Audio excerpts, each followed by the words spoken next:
Police ಸ್ಟೇಷನಲ್ಲಿ ಸಬ್ ಇನ್ಸ್ಪೆಕ್ಟರ್ಗಳಿಲ್ದಂಗೆ ಆಗಿಬಿಟ್ರು. ಈಗ ಅದನ್ನೆಲ್ಲ ಬಗೆಹರಿಸಿ 545 ರೆಕ್ರೂಟ್ ಮಾಡಿದ್ದೇವೆ, 402 ರೆಕ್ರೂಟ್ ಮಾಡಿದ್ದೇವೆ. ಈಗೆಲ್ಲ ಅವರು ಟ್ರೈನಿಂಗಲ್ಲಿದ್ದೇವೆ. 2 ತಿಂಗಳಿಗೆ ಅವರು ಫೀಲ್ಡಿಗೆ ಬರ್ತಾರೆ. ಜೊತೆಗೆ ಇನ್ನೂ 600 ಜನರದ್ದು ಸಬ್ ಇನ್ಸ್ಪೆಕ್ಟ್ರನ್ನು ಕೂಡ ರೆಕ್ರೂಟ್ ಮಾಡ್ತೀವಿ. ಆಮೇಲೆ ಕಾನ್ಸ್ಟೇಬಲ್ಸು 15,000 ಹುದ್ದೆ ಖಾಲಿ ಇದೆ ಈಗ ನಮ್ಮಲ್ಲಿ. ಅದನ್ನು ಕೂಡ ಹಂತವಾಗಿ ಮಾಡ್ತೀವಿ. ಇನ್ನೊಂದು ಬಹುಶಃ ವಾರ 15 ದಿವಸ ಅಥವಾ ಸೆಷನ್ ಆದಮೇಲೆ ನಾವು ನೋಟಿಫಿಕೇಷನ್ ಮಾಡ್ತೀವಿ. ಫೈನಾನ್ಸ್ ಆಗಲೇ ಕ್ಲಿಯರ್ ಮಾಡಿದ್ದಾರೆ. 4,500 ಕಾನ್ಸ್ಟೇಬಲ್ಸಿಗೆ ರೆಕ್ರೂಟ್ಮೆಂಟನ್ನು ಪ್ರೋಸೆಸ್ ಪ್ರಾರಂಭ ಮಾಡಿದೆ.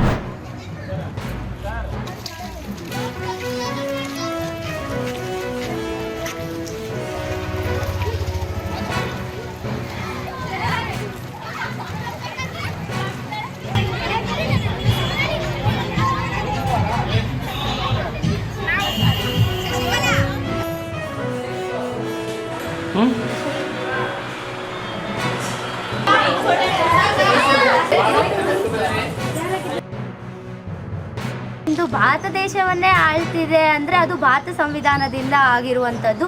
ಭಾರತ ಸಂವಿಧಾನ ಕೇವಲ ಪುಸ್ತಕಗಳಿಗೆ ಮಾತ್ರ ಸೀಮಿತವಾಗದೆ ಎಲ್ಲದರಲ್ಲೂ ಕೂಡ ನಾವು ಅಳವಡಿಸ್ಕೋಬೇಕು. ಜಾತ್ಯತೀತ ಧರ್ಮ ನಿರಪೇಕ್ಷತೆ, ಸಮಾನತೆ ಹಕ್ಕು, ಧಾರ್ಮಿಕ ಹಕ್ಕು, ಕರ್ತವ್ಯಗಳು, ರಾಷ್ಟ್ರಗೀತೆಗೆ ಗೌರವ ಕೊಡುವುದು, ನಾಡಗೀತೆಗೆ ಗೌರವ ಕೊಡುವುದು.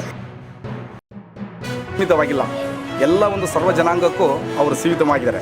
ಒಂದು ಸಂವಿಧಾನದ ಆ ಒಂದು ಅರಿವಿದ್ದರೆ ನಾವು ಅನ್ಯಾಯಕ್ಕೆ ಅನೇಕ ಒಳಗಾದಾಗ ನಮಗೆ ಅಲ್ಲೆಲ್ಲ ನ್ಯಾಯ ಸಿಗಬೇಕಂದ್ರೆ ಅದು ಮುಖ್ಯವಾಗಿ ಸಂವಿಧಾನ ಬೇಕು. ಒಂದು ಗೌರವಿತ ಜೀವನವನ್ನು ನಡೆಸೋದಕ್ಕೆ ನಮಗೆ ಸಂವಿಧಾನ ಅವಶ್ಯಕವಾಗಿದೆ. ಒಂದು ರಾಷ್ಟ್ರವನ್ನು ಅಥವಾ ಮುನ್ನಡೆಸಲು ನಮಗೆ ಸಂವಿಧಾನ ತುಂಬ ಅವಶ್ಯಕ. ಇವತ್ತು ಆ ಒಂದು ಸಂವಿಧಾನವನ್ನು ತಿಳಿದುಕೊಳ್ಳೋದ್ರಿಂದ ನಾವು ಸರ್ಕಾರದ ಬಗ್ಗೆ ತಿಳ್ಕೊಂಡಂಗೆ ಮತ್ತು ಆಡಳಿತದ ಒಂದು ರೂಢಿ ಬಗ್ಗೆ ನಾವು ಸಂಪೂರ್ಣವಾಗಿ ತಿಳಿದುಕೊಂಡಂತೆ